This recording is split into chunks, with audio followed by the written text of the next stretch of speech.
Bonsoir très chers téléspectateurs, nous sommes très heureux de venir partout où vous nous suivez pour votre nouveau numéro du magazine Deadline. Vous êtes à Makiso, vous êtes à Walungu, vous êtes à Bukungo Inkela, vous êtes partout en RDC, soyez le bienvenu. Vous nous suivez de la France, Paris, vous nous suivez à Bruxelles, vous nous suivez en Suisse, soyez le bienvenu, en Allemagne, merci pour vos messages. Vous nous suivez partout dans le monde, vous nous suivez surtout aux États-Unis où nous avons de la famille, où il y a notre bastion à Dallas.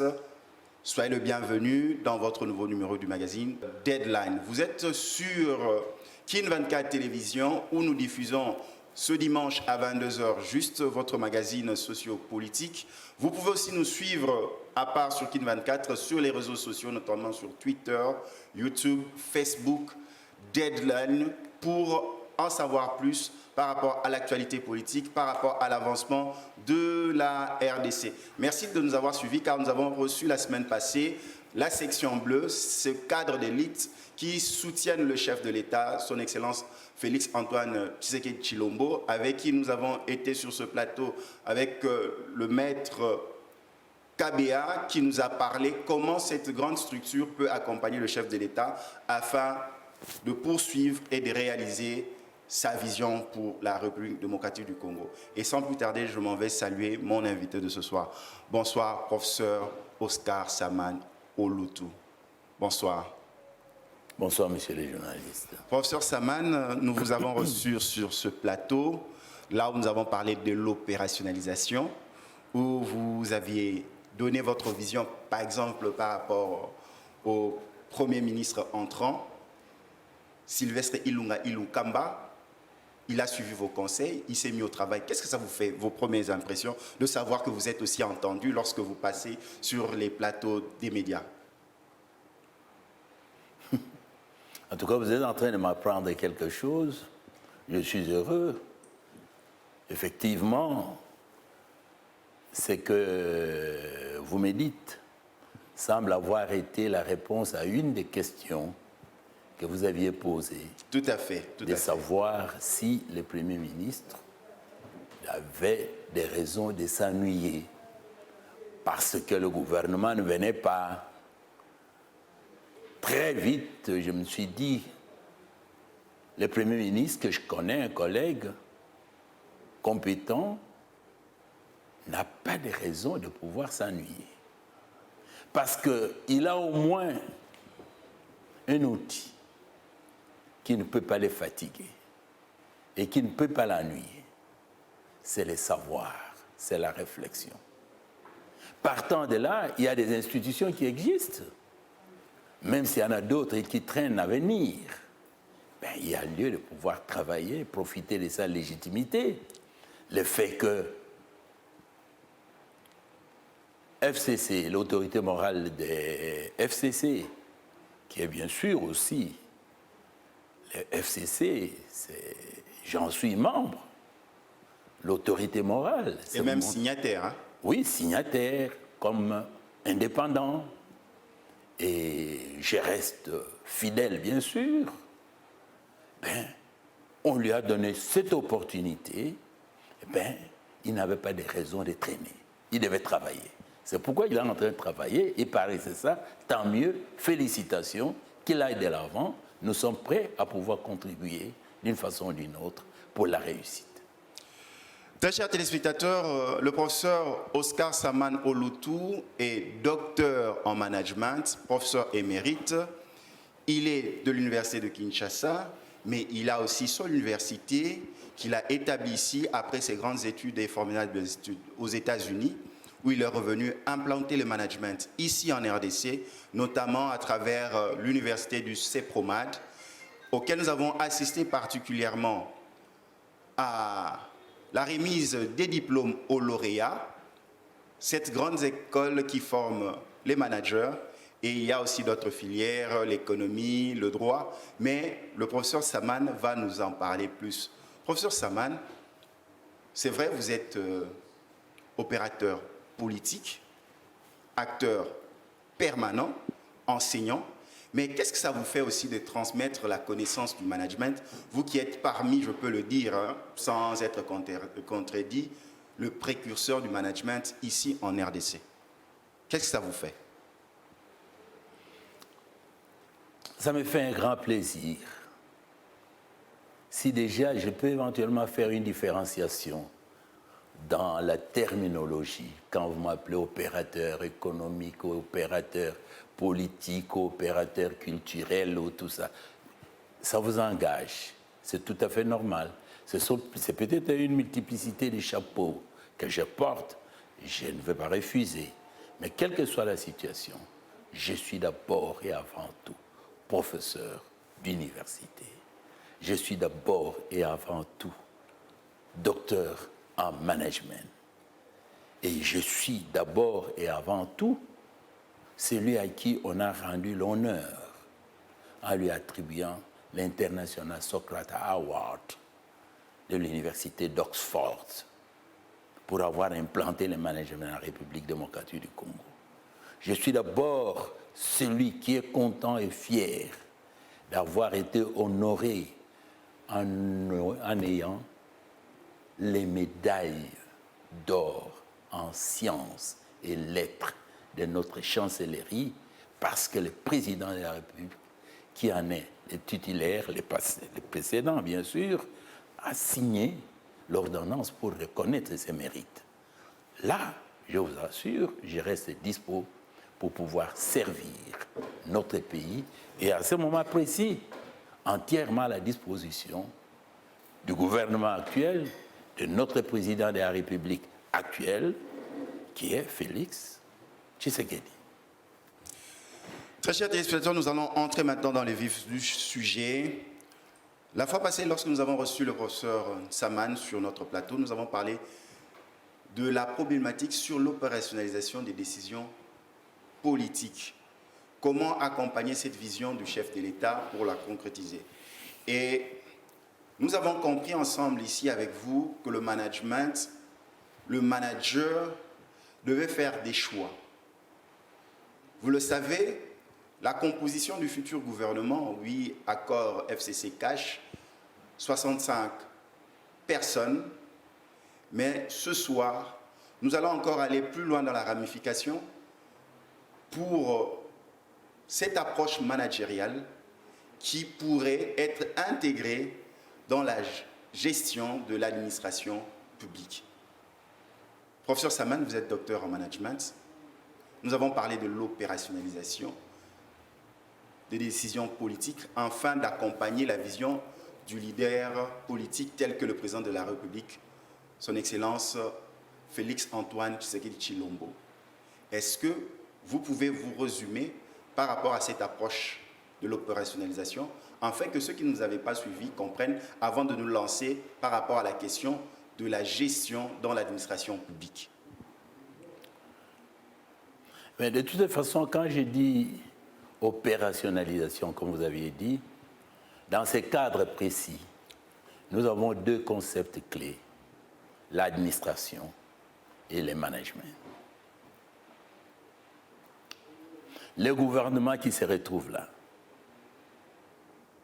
piloté par le président de la République, bien sûr, bien que le président de la République est une institution tout à fait indépendante, toujours est-il que c'est lui, la tête. Tout ça, ça s'appelle administration.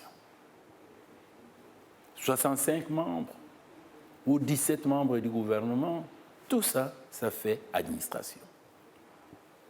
Il faudra alors que les gens puissent savoir d'abord la différence qu'il y a entre l'administration et le management. Tout à fait, tout à fait. Je ne veux pas me perdre dans la définition académique.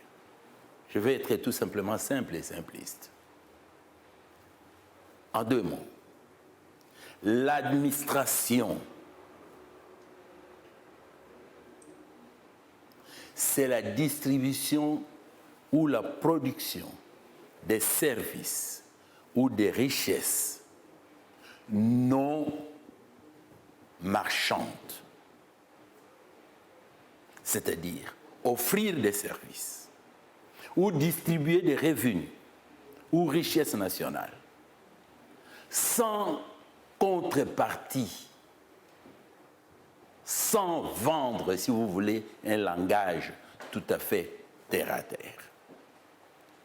Par opposition à ce que nous allons appeler une entreprise commerciale, une administration d'entreprise qui en fait recherche d'abord à connaître les besoins de la population et d'offrir ces besoins contre un paiement. Je crois que nous sommes clairs là-dessus. Tout à fait. Deux termes clés. Quand on parle d'administration publique, l'administration étant le sous-secteur de la science politique, cela implique la loyauté. Mais quand on parle des administrations privées, entreprises privées, cela implique la rentabilité. Deux concepts. Mais il se fait qu'avec le temps, avec la naissance du management, l'intervention de Woodrow Wilson, il y a une jonction. Et surtout, lors de l'opération New Deal, aux environs des années 1937, aux États-Unis d'Amérique, où le gouvernement devait enlever son chapeau de l'État gendarme, qui ne s'occupait que de la sécurité, diplomatie, ainsi de suite, pour endosser la veste de l'État-providence, c'est-à-dire devait provoquer, créer des ressources, lutter contre le chômage, etc., par des grands travaux et consorts. À ce moment-là, il y a une sorte de mix-up, d'où le début de ce qu'on a appelé PPP, partenariat public-privé. Alors maintenant, en ce qui nous concerne, quand on parle du gouvernement, il faudrait que vous puissiez me poser peut-être une question précise pour avoir une réponse précise. Tout à fait. Professeur Nsaman, nous y allons. Les tractations FCC cachent à plus du temps, plus de 2 mois, pour être sélectes sur ce format qui va accompagner le chef de l'État dans l'exécution quotidienne de ses tâches au sein de l'administration publique. Maintenant, ma question est celle-ci. Pour que les managers, parce qu'on doit les dire, les ministres, les administrateurs, tous ceux qui vont travailler pour rendre opérationnelles les décisions du chef de l'État, seront des managers. Soit ils ne se reconnaissent pas, mais nous leur étiquetons comme ça. Je me pose maintenant... Allez-y. Oui, je vous pose cette question directe. Est-ce que, déjà dans les tractations, pour choisir un format, pour choisir un profilage, afin d'accompagner le chef de l'État, là déjà commence l'approche managériale sur la personne qu'il faut, à la place qu'il faut? C'est pourquoi il faut faire un distinguo. C'est toujours la confusion. On dit, tout à fait. Mon peuple meurt... Faute de connaissances. C'est ça. Alors, à ce moment, je vous ai dit, après mon diplôme, il m'a fallu 10 ans dans ce pays. Tout à fait. Pour arriver à définir le management, pour que la maman maraîchère puisse me comprendre. Tout à fait. Et c'est pourquoi, quand vous êtes en train de parler, je m'aperçois que si nous ne sommes pas précis, nous risquons de s'aimer plus de confusion qu'apporter la clarté. Je vous ai défini 2 concepts en ayant d'un côté administration publique, service administration publique, qui se caractérise par les services non discriminatoires. Tout à fait. C'est-à-dire, on rend les services quand on construit la route, de voleurs marchent sur la route, des savants marchent sur la route, etc., etc. Quand les militaires vont en guerre, ils protègent et les voleurs, et les assassins, et tout ça. Tout ce qu'on veut. Quand c'est le cuivre, c'est le cuivre qui appartient à la République démocratique du Congo. Tout à fait. Normalement, il faut répartir ça indistinctement. Ça dit non marchand. Parce que déjà, ceux qui travaillaient dans l'accord, que ce soit Kabound ou le professeur Mouliana, ils ont fait paraître cette approche managériale dans leur lecture de leur discours à la fin de leur tractation. C'est la raison pour laquelle je vous ai posé cette question. Alors, ou soit ils comprenaient ce qu'ils étaient en train de dire, ou comme vous l'avez dit, il faut plus de clarté parce que ça vous a pris beaucoup d'années pour comprendre c'était quoi le management. Oui, mais eux, à la fin de leur accord, ils parlaient de l'approche managériale. C'est pourquoi, quand là c'est l'État, ensemble d'institutions, ensemble d'hommes qui distribuent les services, de l'autre côté, management, c'est une mise en œuvre des décisions. Comment ces services sont distribués? Est-ce que c'est distribué équitablement ou pas? Est-ce que c'est distribué d'une façon efficace pour atteindre l'objectif ou d'une façon efficiente pour pouvoir atteindre l'objectif au moindre coût? C'est là le problème. C'est pourquoi quand vous dites négociation entre FCC et Cash, il y a deux aspects là-dedans. Il y a un aspect tout à fait administratif, l'administration, qui est un problème de structuration. Tout à fait. Combien de ministres il faut? Combien de vice-ministres? Combien de ministres d'État? Etc. C'est une structuration, ainsi de suite. On utilise ce qu'on appelle le poids politique. Tout ça, ce sont des éléments de l'administration. Mais intervient le management quand on dit est-ce qu'avoir 65 ministres, on aboutit au résultat plus efficace qu'avoir 17 ministres. Voilà la différence. Alors c'est pourquoi moi je dirais à ce moment ici précis pour dire que si on arrive à ces chiffres-là, il doit y avoir des raisons pour y arriver. Eh bien, si ces raisons peuvent d'abord et avant tout nous amener à un objectif qui se trouve être la paix, comme préalable pour pouvoir améliorer le climat d'affaires, pour pouvoir progresser, pour pouvoir regarder dans le même sens, là nous disons, du point de vue du management, c'est un élément intéressant et important. Maintenant, quand on arrive à dire, est-ce qu'on pourra atteindre les 28 milliards de budget prévu avec 65 ministres, avec ceci, cela, là c'est un autre aspect de choses.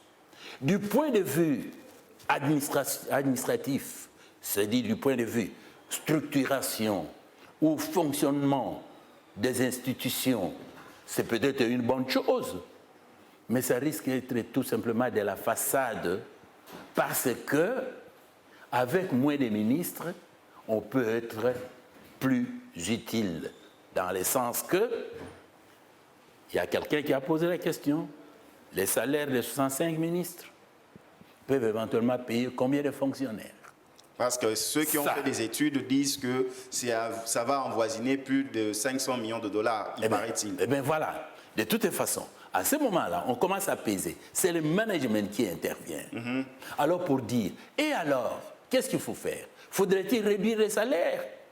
On dira, mais il y a le principe des droits acquis. Faudrait-il faire un renouvellement vers le haut ou faire un renouvellement vers le bas? Ça, c'est le management qui intervient. Au lieu de faire un renouvellement vers le bas, parce que les députés gagnent beaucoup d'argent, il faut rabattre, comme conséquence, vous créez de frustration. Il faut chercher d'autres sources. Ressources, vous allez trouver où? Eh bien, tout ce qu'il y a comme fuite d'argent, la corruption. comment est-ce qu'on peut boucher par-ci, par-là, pour appliquer un autre principe de management qui est la maximisation des recettes, qui est l'optimisation de tout ce qui est comme produit qui peut éventuellement apporter cela. Tenez compte de ça. Donc vous voyez bien, je me résume tout simplement, que pour les gouvernements, l'administration va dire il nous faut 150 écoles ou 150 000 écoles. Mais le management dira 150 000 écoles pour faire quoi? Pour former des enfants. Très bien, mais des enfants qu'on forme à base de quel modèle? Quel type d'homme? C'est pourquoi le président de la République déjà avait raison quand il dit, comme point focal, un des points focaux de sa politique, c'est l'homme. Il faut changer l'homme. Donc quand on parle de l'éducation ici, nous pouvons avoir ce que j'ai appelé le scientisme, c'est-à-dire après l'indépendance, on a créé d'une façon industrielle des diplômés dans notre pays. Mais quels étaient les résultats?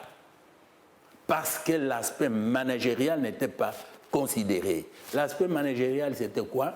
On transférait des connaissances, faire le copier-coller, parler très bien français, vous êtes savant, mais on ne transférait pas la compétence pour dire que même une maman qui est une sage femme, qui a accouché 36 femmes, si plutôt des milliers de femmes dans les villages, si on peut la revaloriser pour la recycler pendant 2 mois ou 3 mois, elle deviendra plus efficace qu'une jeune fille qu'on vient de former à l'école des accoucheuses ici. Voilà, très chers téléspectateurs, vous le comprenez, ça c'était des bases. Le professeur Saman, lui-même docteur en management, vous voyez comment il prend son temps pour faire comprendre le management. Le management est utilisé, appliqué dans plusieurs sciences, plusieurs approches. On parle de l'homme. Le chef de l'État a cette vision pour le bien-être du Congolais. Mais pour que cela réussisse, il faut l'approche managériale adéquate. Souvent, l'homme politique n'est pas armé de ce caractère de manager dans le sens de l'approche à solutionner efficacement le problème qu'il a. Comme le professeur Saman l'a expliqué, il s'agissait de poids politique. Le FCC étant majoritaire sur le plan du Parlement ainsi que du Sénat, le cash n'a que la présidence. Tout cela doit aussi être pris dans cet équilibre de force pour pouvoir avoir... pour atteindre l'objectif principal qui est la paix. Tout à fait. Qui est le fonctionnement dans la cohérence, ensemble. Tout à fait. Très important. Là, vous voyez, nous arrivons même dans le social. Mais or, vous le savez, la maman maraîchère veut vivre bien. À très bientôt, c'est la rentrée scolaire. Les parents doivent avoir les moyens d'inscrire leurs enfants à l'école, amener leurs enfants à l'hôpital, avoir ces responsabilités que l'on sait répondre en tant que chef de famille. Tout cela, c'est la finalité. C'est la raison pour laquelle ce soir, nous recevons ici le professeur Saman pour nous orienter les décideurs sur l'approche managériale qui permettra, par exemple, à nos familles de manger 3 fois. C'est la raison pour laquelle je demanderai que si vous avez de stylet, que vous puissiez écrire. Parce que j'ai laissé le professeur Saman parler pour vous donner les bases. La politique, c'est à eux. Mais nous, en tant que Congolais, nous avons besoin de ce social. Manger, boire, aller à l'école, ainsi de suite. Vous avez vu le choix même de ce mouton. Mais à l'époque, quand Mouzé entrait en 3 mois, Mouzé, il y avait des cantines dans des camps. On achetait des haricots. Donc chacun a son choix. Mais le peuple a aussi ses choix. Professeur Saman, Vous avez éclairé la lanterne de tous nos téléspectateurs sur l'approche managériale. Maintenant, nous allons, parce que nous avons commencé avec ce grand thème qui était l'opérationnalisation des décisions politiques. Le président donne la vision, mais on doit opérationnaliser cela, matérialiser cela. Il dit, je vais atteindre plus de 28 milliards pour le budget. Lui, il lance un slogan, mais il y a ceux qui vont le matérialiser en opérationnalisant cela. Maintenant, nous y avançons. Je vais aller directement. Vous nous avez dit très religieusement qu'avoir 65 membres au sein du gouvernement dépendait de la vision que l'on devait suivre. Ça veut dire des variables. Ainsi, ma question en tant que manager, quelles sont les variables que l'on doit prendre en compte lorsqu'on doit appliquer une gestion saine au sein de l'administration publique pour le bien-être de la société, vous en tant que manager? Je crois qu'il ne faudrait pas me mettre dans la bouche les mots que je n'ai pas utilisés. C'est juste des mots ou des concepts, hein, oui, des mots. Pour faciliter les téléspectateurs. Quand vous dites, moi je n'ai pas dit avoir 65 membres, c'est mauvais ou c'est bon. Tout à fait. Je n'ai pas dit que avoir 65 membres, c'est tout simplement une victoire des uns ou des autres. Tout à fait, vous ne l'avez pas dit. Mais j'ai dit tout simplement, j'ai dit les nombres des membres dépend. It all depends.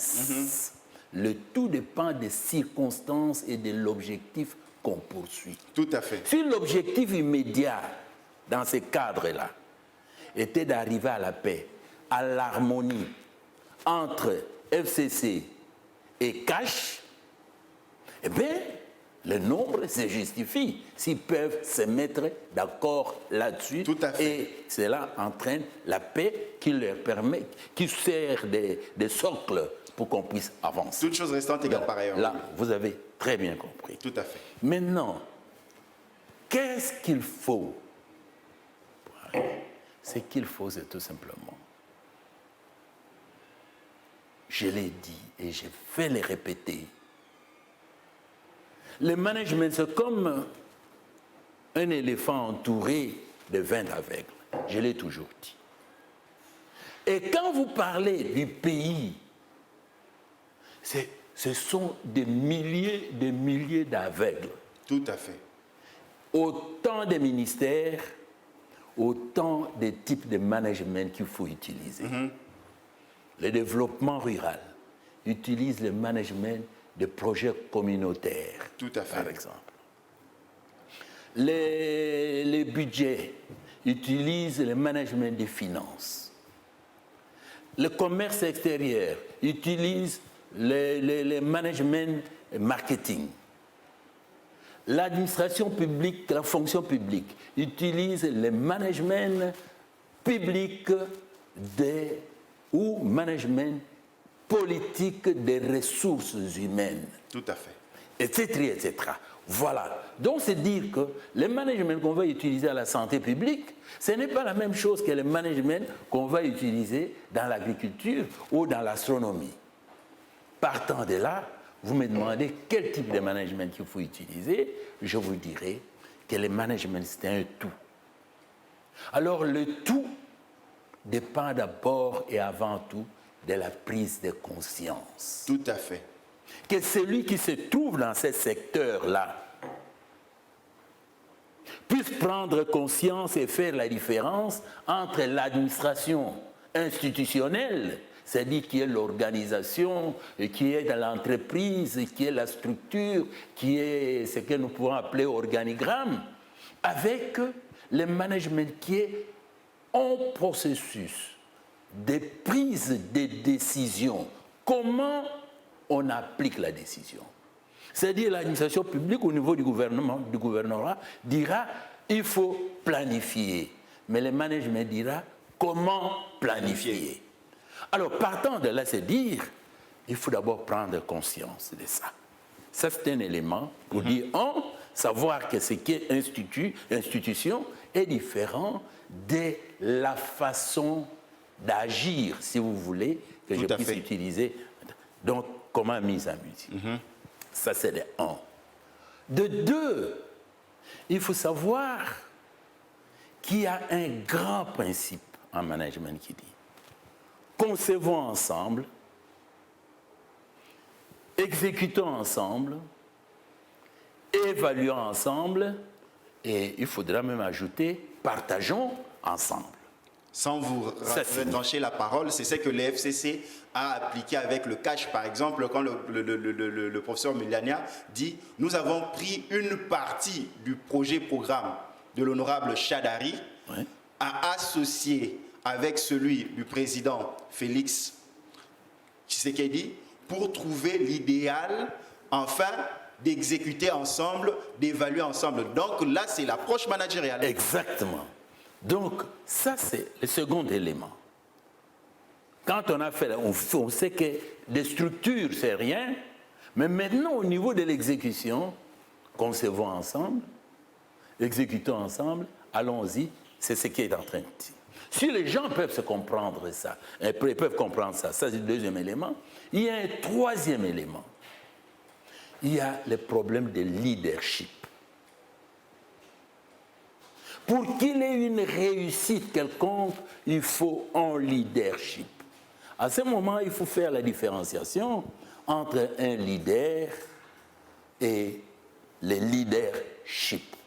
Un leader, c'est un individu qui draine. Ça peut arriver. Par exemple, quand on est en train de mener une rébellion, Pierre Moulélé, c'était un leader, il était seul. Il part de la Chine parce que pour se révolter, il vient, il embrasse tout. Et qui c'est, par exemple, Mouzé, c'était un leader. Il est parti de là et puis, pouf, ce qu'on a appelé rébellion s'est transformé en révolution. C'est un leader qui est en train de partir. Mais quand le leader prend le pouvoir, on cesse de parler des réactions, on commence à parler de la révolution, si vous voulez. Il y a des institutions qui sont là pour faire marcher les choses. Et quand les institutions sont là, maintenant c'est un problème de leadership. C'est pourquoi nous disons FCC, d'abord, prise de conscience. La différence entre administration et management. Cela se définit en 2 termes. Mieux, mieux. Savoir faire mieux. Pour passer de l'administration au management. Deuxième élément, il faut une certaine cohésion, c'est-à-dire concevons ensemble, exécutons ensemble. Tout à fait. Comme l'FCC, le cash est en train de le faire. Exactement. Un élément important. Troisième élément, il faut un leadership. À ce moment-là, on fait la différence entre un leader et un leadership. Le leader, c'est un individu qui peut être n'importe quoi, qui draine, c'est la révolution. Mais, dans les cas ici, c'est un leadership. C'est-à-dire, Cash ne peut pas décider seul, comme il veut. FCC ne peut pas non plus décider seul. Il faut se mettre d'accord pour que, à un certain moment, qu'ils aient une vision. Parce que la caractéristique d'un leader, c'est avoir une vision. Qu'est-ce que nous deviendrons dans 20 ans, dans 30 ans? Comme l'a dit le président de la République, je veux former autant de milliardaires. Ça, je vais atteindre, disons plutôt, un budget de 86 milliards dans 5 ans. Ça, c'est le leadership qui décide. Alors, en dernier ressort, le leadership doit se faire accompagner de ce qu'on appelle les managers opérationnels. Les managers opérationnels, ce sont ceux qui transforment Là, on peut un nommer projet. les ministres, les administrateurs, c'est ça? Mais non, tu peux être nommé ministre sans être manager. Ok. Tu peux être nommé, je ne sais pas, Dieu. Enfin, excuse-moi. Tu peux être nommé, je ne sais pas quoi, sans... DG. Non. Le management, c'est un état d'esprit. Le management, ça ne se déclenche pas, mais ça se crée et ça se développe. Il y a bien sûr qui font le management empirique. C'est-à-dire, il est naturellement responsable, comme des petits qui se retrouvent à la cité. Ils ont 5 ans, à un certain moment, ils s'organisent, et puis ils ont mis 2 piquets là-bas. Ils disent, toi, tu vas là, tu es l'équipeur, l'autre, toi, tu es arbitre. Ils ont fait ça en fonction de quoi, on ne sait pas. Mais il y a quelqu'un d'autre, d'entre eux, Manager naturel. naturel, c'est de l'empirisme. Des chefs coutumiers au village, ils tranchent des palabres, les gens se sont entretués, ils se mettent sous l'arbre, ainsi de suite. Il y a toujours un chef, on dit, c'est lui qui deviendra chef. Et il y a même un proverbe qui dit, généralement, c'est celui qui porte les sacs du chef qui devient chef. En d'autres termes, le leadership, ça s'apprend. Alors, partant de là, je vous dirais, ça ne se déclenche pas. Donc, il ne faut pas être ministre pour dire vous êtes manager. Non, il faut apprendre. Donc, professeur, vous voulez dire que ce n'est pas la fonction qui fait l'homme, mais c'est l'homme qui fait la fonction. Ça, c'est une évidence. C'est la fonction qui fait l'homme. On dit en management, ce n'est pas l'environnement qui fait l'homme, mais c'est moi qui fait l'environnement. Ok. C'est comme ça. C'est pourquoi on dit un manager, c'est un homme solution. Vous ne pouvez pas vous imaginer, et la vérité est que, aujourd'hui, il y a un directeur de cabinet du président de la République. Quand vous voyez la série de tous les directeurs de cabinet du président de la République, ils n'ont pas les mêmes réputations. Il y a quelques-uns qui se sont effacés, on n'en parle même pas. Il y en a d'autres qui se sont distingués. Et la même chose, nous avons fait l'école d'administration. On a terminé. Mais il y en a qui sont en train de rouler carrosse. Et d'autres, ils ne sont rien. Allez voir des professeurs d'université, des savants. Tous, docteurs. Mais quelle est leur train de vie? Chacun a sa façon de pouvoir transformer les connaissances en compétences. Ce sont des éléments extrêmement importants. Alors, quand on est leadership, c'est important. Et le leadership doit avoir du caractère. Par exemple, le samanisme dit, pour être un bon leader, il faut comprendre que la peur, c'est l'ennemi numéro 1 du progrès. Donc un leader ne peut pas avoir peur, il doit oser. Le fait savoir du samanisme donne ce qu'il y a comme catalogue des attitudes que doit prendre un leader congolais dans cet environnement. Par exemple, il doit savoir avancer en désordre au lieu de rêver sur place. Les gens viendront, oh, ce que vous faites là, c'est de la barbarie, c'est de tout ça. Non, non, non, non, non. Contentons-nous de ça, un peu comme les Indiens qui parlaient de l'Incredible India. L'essentiel, c'est d'atteindre l'objectif. La qualité, comment il faut fignoler, ce n'est pas le problème des Indiens. Laissons ça aux Allemands. L'essentiel pour eux, c'est agir. Les Chinois, ils disent aussi self-reliance. On doit d'abord et avant tout compter sur soi-même. C'est là où le président de la République parlait de la souveraineté et de tout ça en ce qui concerne les programmes. Souveraineté. Notre pays reste aujourd'hui ce qu'il a été en 1960. C'est un problème de souveraineté. Mais combien de coups de massue que ceux qui ont précédé ont eu pour arriver à conserver les pays de cette façon-là. Professeur Saman, c'est déjà... Donc le leadership est capital. Savoir prendre des risques. Et pour terminer toujours dans l'insamanisme, on dit, ne faites pas ce en quoi vous ne croyez pas. Ça signifie un leader doit aller de l'avant dès qu'il est convaincu que ce qu'il fait, c'est pour le bien-être du peuple. Professeur Saman, qu'est-ce que nous pouvons retenir de votre passage? Et surtout, il y a cette question importante aussi.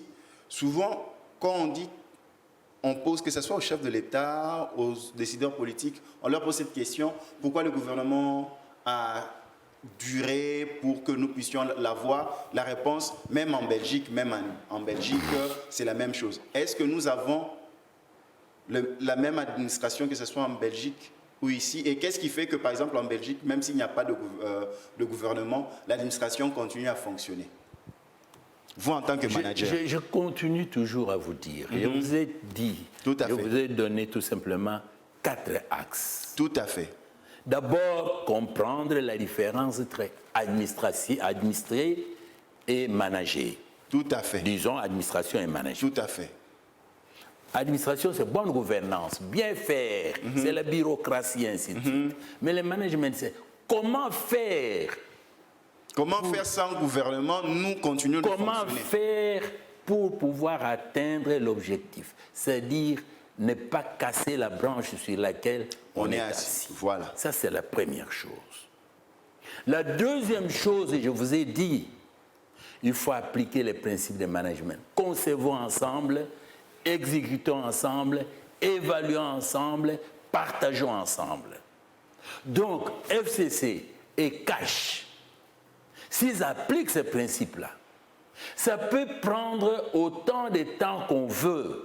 Si l'objectif est d'arriver à concevons ensemble, exécutons ensemble, évaluons ensemble et partageons ensemble pour arriver à la paix, mon Dieu, le temps n'a pas d'importance. Je n'ai pas dit que le slogan « Time is money » est à déconsidérer. Mais c'est-à-dire tout simplement, il faut utiliser ça rationnellement. Oui. Alors partant de là, j'ai ajouté, pour dire attention, dans tout ça, il faut un leadership. Il faut un meneur. Les leaderships peuvent être silencieux.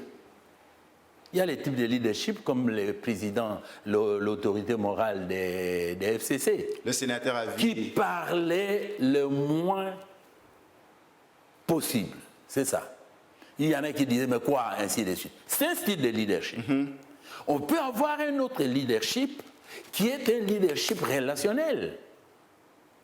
Par exemple, au début, là, quand vous voyez le président Tshisekedi qui intervient, première chose, il fait le tour de tous les pays, ainsi de suite. C'est un leadership relationnel. Il dit, créons d'abord la sécurité autour de nous avant de pouvoir. Il a reçu des critiques, ça c'est certain. Donc c'est vous dire qu'il y a tout simplement ces principes qu'il faut appliquer. Et maintenant, comment il faut appliquer ça? Par un enseignement, une formation. Et cette formation s'appelle le management axé sur les résultats. Ça signifie, partant du cabinet du président de la République jusqu'au chef de collectivité, tous doivent savoir qu'il y a une différence entre l'administration et le management. Là, on va aussi vers vos derniers mots par rapport à cette émission. Et tous doivent savoir qu'au niveau de la collectivité, au niveau de la province, il faut concevoir ensemble, il faut exécuter ensemble, il faut évaluer ensemble. Surtout quand il y a l'exécutif et le législatif.